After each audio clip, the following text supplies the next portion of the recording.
is an economist by training.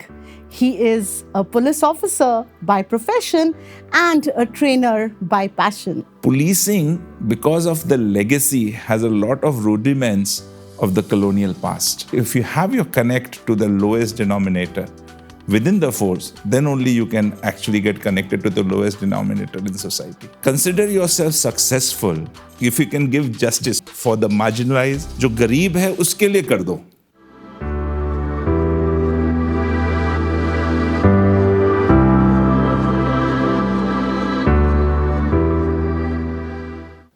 Hello and welcome to Policy Talks. I'm Dr. Aarushi Jain, the Policy Director of the Bharti Institute of Public Policy at the Indian School of Business. And I have with me Mr. Praveen Sinha, the Additional Director General of Police in the Government of Punjab. Welcome, Mr. Sinha. Thank you, ma'am. Mr. Praveen Sinha is an IPS officer of 1994 batch Punjab cadre. He's currently the ADGP of looking after cyber crimes. He has been at very important positions over the last 3 decades of his career, and what he describes himself is pretty interesting. He is an economist by training. He is a police officer by profession and a trainer by passion. So welcome, Mr. Sinha, Thank to you, our ma'am. studios. Thank you for that introduction. Yeah, no, that was pretty interesting, Almost 3 decades in public life, in public service. I'm sure there have been a lot of challenges, and we know what Punjab has been through in the last many decades, and there are challenges that even exist today. Can you please highlight for our audience some of the initiatives that you took when you were at different positions that have benefited the public at large? That's a difficult question to start with. Okay. But thank you for asking that question. That really is a very important question, an interesting question. Helps me introspect, helps me think about myself. If I look back, and it has been a long journey, a number of years, but to tell you very frankly, it looks like yesterday when we walked out of the academy and we were raring to go. I have been, as I said, training and change has been my constant endeavor. So I have held positions across organizations, across pillars in the police, in the districts and as commissioner of police, which are the more known ones, but also in the intelligence wing, in the provisioning wing. And I've had a tenure at the National Police Academy as a trainer. So my endeavor, and something that I can look back and be very satisfied about, a couple of things. Number one is institutionalization of processes. Policing, because of the legacy, has a lot of rudiments of the colonial past. Right. Things have been changing. We are not policing as we were policing maybe in 1940. Even though the Punjab Police rules that we have today is 1936 vintage. But the policing is not the same. The changes haven't come in, but things have not got institutionalized. Right. The new has been internalized, but not codified. So, and there are processes to do it without actually changing the rules. So my endeavor, one of my endeavors was to institutionalize all the changes that have been coming in. Sure. And that a lot of that I felt could be done at the SP level or the IG level. True. Or the commissioner of police level. And I did a lot of effort. I put in a lot of hours in that, in institutionalizing what we are actually doing on the ground. True. Number 2, and because of my background and my love for training, was capacity building. And that, I think, has been a lasting contribution that I have given to the force. And capacity building on the job, which also included creating lower level leadership. Right. Leadership at every level. And I'm very fond of saying a single policeman standing on the ground is a leader there. And he has to behave like a leader. He has to think himself like a leader. And then only the output will be like a leader. Sure. So, and the last but also an important thing that I think I have been able to contribute is on the welfare side of the policing. A policeman's job is difficult, not only in India, all over the world. And in a hierarchical situation, structure that we have, where the number of people at the constable, head constable level being 88% of the force, they actually get lost. And we start living in a world where we don't start understanding them. True. So I have been trying to propagate this thought, and I have been trying to practice that if you have your connect to the lowest denominator within the force, then only you can actually get connected to the lowest denominator in society. True, right. So I think these are some of the things I think I can look back and take pride in. Yeah. And my training in JNU as a student gave me a very important insight, which I've always been trying to tell my subordinates, is we will never be able to do everything for everyone in policing because the challenges are so much, the work pressure is so much. But consider yourself successful if you can give justice, so-called justice, do the right thing for the not powerful, for the marginalized. जो गरीब है उसके लिए कर दो. जो पैसे वाला है, जो ताकतवर है, the powerful and the rich will nevertheless come and get their rightful work done. You don't have to worry about them. उनका गलत काम ना हो और गरीब का सही काम हो जाए. So then you should be satisfied. That is all. That should be your benchmark. That should be your talisman for working. Wonderful, wonderful. If all policemen and police officials start thinking in this way, I think we will be a different country altogether. My next question to you, because, let's go from the grassroots. And at the grassroots, at the very cutting edge level, are the people who are directly interacting with the masses in general. So, the reputation comes from there, right? So, when we talk about, and there has been a lot of discussion of late about the reorganization of the police stations. I was reading a few reports also very recently on these aspects of the cutting edge level at in policing or in any other government departments.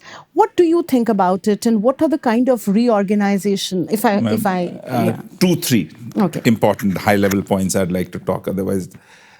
And these are my personal views. And I have seen reflections of this in many people, but unfortunately, I have not seen so far any work on them. But these are not very popular views. Let me give a disclaimer right in front. Number one, just describing the police. The police station is the structural and functional unit of the police, like the cell to the body, the police station to the police. That is how we cover the whole geographical area of the country. There's not a single inch that's not covered. The law gives all the powers to senior officers through the SHO. So the law says the senior officers of the police shall have the same powers at the SHO for police station. Now, coming to this, in the police hierarchy, when you see the police station is headed by a sub-inspector, sometimes an ASI, or maybe an inspector. In the hierarchy of officers, that's a relatively lower position. If you go to any Western countries, there's difference of systems. Everyone comes at the same level, not at different levels that we have in India. But having said that, the police station is headed by a relatively senior officer. An officer in the UK would head it after 20 years of service. And 25 years. And they are the ones who go and become the deputy commissioners and the commissioners of police, if I'm talking about London Metropolitan Police. So it is important. It's our most important thing, and which I feel there has to be more ownership of the police station, and police stations need to be headed by more senior officers in the police. The hierarchy has to sink in. That has to be the bread and butter of the police. It is the bread and butter. But I think it is time for a DSP to take over, a young IPS officer to take over, spend the 5-7 years running a police station, and then going over to the senior hierarchy. Well, that's a very good idea. That's one. Not a very popular idea, though, I let me know. tell you. But I think we have to remove all that and look at the final product, the outcomes. The what today I'm not satisfied with the outcome. So something drastic needs to change. And I suggest this. And let us try and do it. It may succeed, it may not. We can come back to the system. I mean, there's nothing that is cast in stone. Number two is, and this is something which has been talked about since the first police commission report, is separation of investigation and the other public order functions of the police, what's called the law and order functions. And it has not happened. Fortunately, and you'll be happy to hear that, Punjab has actually created a separate cadre of investigators. It's already under recruitment. The results possibly will be out in a couple of days.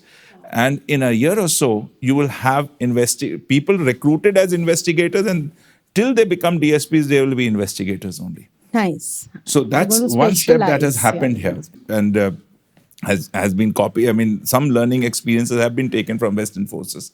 So that's one, because other experiments, and there were very good, well-meaning police officers who had experimented and put things in place in other states, including Punjab, but it did not succeed. So the thought process was you need to do something drastic, and drastic was create a pillar. That guy cannot come and do anything else. Create a specialist. So that's something so that's another change that we need to see. And of course, specialization. Specialization right from the grassroots level till the top. And that is something that's not particular to the police. I think the specialization is a challenge in all pillars of the government. And police suffers from the same, or police has the same challenges rather, not doesn't suffer. That's the wrong word to use, but we have the same challenges. And there has to be incentives for police officers to specialize in certain things. And that we have to create that system of incentives. Otherwise, there are a few positions, everyone is aspiring for that, and that's where the specialization suffers. So people need to take pride in specializing in certain subjects, and they need to be given their due and the due importance within the system and recognition. You know, one of the things that you just talked about when you were talking about the London Metropolitan Police, it reminded me of mega city policing in India. Because, you know, that's a completely different beast altogether, I would say. And with the kind of cities that are coming up, there are all sorts of cities, some planned, but there is a Mostly lot of, unplanned. yeah, completely unplanned.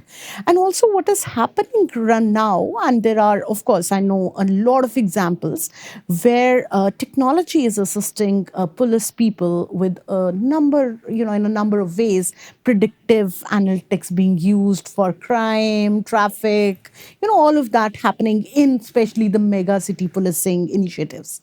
I'm sure you must have been at positions where you have taken some of these initiatives, and if you could, you know, share those with our audience. Yeah, I have some experience of urban policing or city policing, what can be called mega city policing. As Commissioner of Police of Jalandhar in 2017-18, I was there. And yes, I forgot to mention in the beginning, technology has been again something very close to my heart. Use of technology in policing and in governance has been a lifelong kind of a pursuit. And within the police also, and when I was heading the prisons department, we brought in a lot of technology inputs. Because I was the head of the department, I had the leeway to do what I wanted. So now coming to mega city policing per se, the challenge in a city, core rural area, is different to the by two or three things. Number one, it doesn't sleep at night. Most of the cities, rural areas, you can take it a bit easy at night, even though it has to be. You have to keep working 24/7. But cities, the nights are as big a challenge as the day, Maybe more. maybe more. Number two, and more importantly, is the urban migration. And it's one is migrating, seasonal migration or annual migration. People come into the city, live there, work for 6 months, go back, or work there for a longer period. There is a lot of daily migration. If you look at Delhi, you look at Ludhiana, There are people traveling from all over the countryside who are coming to the city every day and going back every day. In that scenario, the whole paradigm of traditional policing changes. Our traditional policing was all based on village crime records. So every village was kind of mapped. There are 200 people, there are 2,000 people. Who are the people who committed crimes from this village? And by and large, the SHO, his officers, with the help of the village guard, the chowkidar, what we call in traditional word, they would actually be able to map that this village has these 5 troublemakers. This village has these 5 troublemakers. And when a crime would happen, they would, by intuition, pick up a few people, keep surveillance on a few people, and actually solve the crime. And that paradigm has changed in a city. Even the cities of Europe, till maybe 1970, they were of the same quality and they were in the same paradigm. That you still knew ki mohalla mein who's staying and who's not staying, but that has changed now.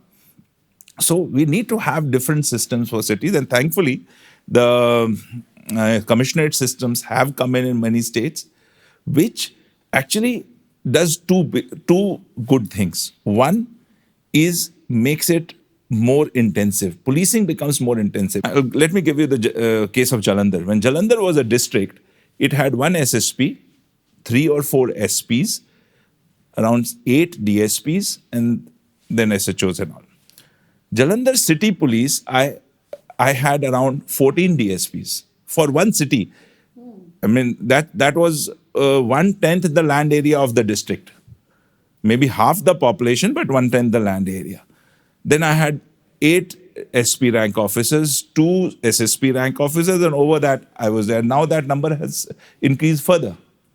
So at the end of the day, what I was talking, that we have to sync that hierarchy inside, that is happening in the commission. The policing has become more intensive. With the increase of population and more so increase of aspirations of the police, from the police. The people aspire to see a policing of the Western world, especially in a state like Punjab, where they have so much exposure. So this is the paradigm shift we require, and commissionerate system is just one of it. Use of data, use of technology, how to force multiply. I mean, how to not have, I mean, for everything. I remember when we joined service, the solution for everything was post a man there. If there's a problem happening there, kal se wahan duty laga do. So we have to go beyond that. And it is happening. I mean, if you go to Chandigarh today, you don't see a traffic policeman on the streets doing any chalaning. So that day, I mean, and many cities in Punjab are coming on that bandwagon. So use of technology, this is how mega city policing will, it has to be a huge amount of use of technology to reduce the burden on the lowest denominator. Otherwise, the lowest denominator is getting overburdened. We have to unshackle him and remove his burden. I mean, he's become the beast of burden for the police at the moment. And it has to be technology, more training, capacity building that will reduce his burdens. I completely agree. And the last question to you, Ma'am. with what you've just ended, your passion, capacity building, training. I think, there needs to be a complete relook at the capacity building framework in the country, if I say, because what has happened over time is that traditional ways have been continuing for long. Though now there is a paradigm shift, and I don't know, the pandemic also helped us, where we are looking at hybrid models of learning and capacity building. How far has that been, inculcated in the police system? And what are your recommendations for training of the police personnel? I'll just share a couple of experiences. And in fact, it might sound very new to you. Being part of the NPA trainer group, we did a few very interesting experiments, and I think there's a lot of learning for other training institutions from there. And that has been emulated in a few other institutions. The concept we came about is called integrated training. Right? The word may seem very simple. I'll tell you what happens. In policing, we have in the IPS officers' initial basic training, you have to do 15 indoor subjects and 9 outdoor subjects. right? So the concept was when a police officer goes to a crime scene, and the indoor subjects would be Indian Penal Code, the Criminal Procedure Code, Evidence Act, Special Acts, and what have you, public order maintenance, and you have 15 such subjects. Outdoors would be yoga, athletics, firing, police tactics, stuff like that. Right. So weapon training and all that. These are the outdoor subjects. You have got to pass an exam in each one of them. Yeah. So one question that my director asked, and I think he was a great training mind, he said, when you go to a crime scene of murder, which subject are you applying? We told him, sir, we apply IPC, CRPC, Evidence Act. Maybe there's a bullet, so I will apply ballistics from forensic side. Then he says, how are you teaching them separately? And how are you testing them separately? Yeah. So what happened was, at that time, the probationer would take 15 indoor exams and now 9 outdoor exams in their own silos. Yeah. He says, no, I want to be taught together, related subjects to be taught together, and related subjects to be tested together, so that when he goes to that crime scene, he can apply his knowledge together. Cross-disciplinary knowledge should be applied together. Because that is what I expect my officer to do on the ground, but I'm not preparing him for that. And Aarushi ji, you will be surprised. We had sleepless nights at trainers. And we were told that these are the subjects and you do it. I'll give you one example which will explain it. Suppose there is again, sorry for this, but we deal in crime, so I'll talk about a criminal case. A person is shot dead, right? So I am applying Indian Penal Code, murder, 302. The procedure will be given in the procedure code, criminal procedure code. Evidences will be there. So that bullet that goes in, that is a subject called ballistics, forensic medicine. The hurt is medicine. How the bullet is fired is through a subject called ballistics and forensic science. So what happens is, when we teach, one subject could have been taught in January, the other guy could have taught in May, the third in July, which happens in all course. So he said, no, I don't want this. So what we did, we got all the probationers into one hall. Every table had these weapons and the bullets and all, because in a murder scene, the guy shoots and runs away. Now, what is my challenge? From that the bullet or the empty case on the spot, I have to connect it to the weapon to the person to catch him, right? That is my challenge in a murder case with a bullet, right? There could be different challenges for different things. So, and for that, I need 5 subjects. He said, no, it has to be taught together. So, the probationers would come in, the weapons would be on the table in a classroom. So we would teach him how a weapon works. Then and weapon जब fire होता है तो उसमें how can I connect the weapon to the khali case, the empty, or to the pellet that goes in. And then the forensic science would come. He would teach about bullet wounds. Then the IPC guy would come and teach about murder. So that whole thing is taught in one day, together, in the same temporal period. So situate in the training temporal. So this is one. And how do you do and this is another interesting thing. Then he said, now you have to test them together. So 15 subjects were clubbed into 2 bundles, one of 9 and one of 6. So the probationers were given a situation. Yeah. And and then how do you test them for different subjects? So they were given 9 bundles. So on that situation, they were asked questions for all the 9 subjects. True. And more like a case study approach. And it was we bought the idea from the medical examinations of the US. Okay. The exam was for unlimited period. The person goes, there was a crime scene created, he has to collect evidence, then there will be a constable, he'll take him to the examination hall, he'll walk him to the examination hall, he sits there, and we had said it is up to 8 hours you can take. And he has to write the thing, he wants water, raise your hand, wants food, raise your hand, khana wahan aa jayega. The idea was, we told the director, what are you doing? He says, no, when a murder happens in his district, he'll lose his sleep for 2 days. I want to create that tension in in the examination hall. Examination hall. Yeah. So that is what we did, and I thought that was a great. And this has been there. So we called it the integrated training approach. So how to connect the training to the grassroots level, to the actual situation. So kudos to those efforts. I And know. I mean, that was a learning experience for us, and what a journey Wonderful. we. I mean, something we'll always remember. So thank you so much, kind of experiences that you have shared with our audience today. This has been a very different conversation with a policeman sitting in front of Thank you, us ma'am. here. My pleasure, and Thank you so much for Thanks to being. ISP for giving me this opportunity. Thank you. Thank you for being at the ISP studios.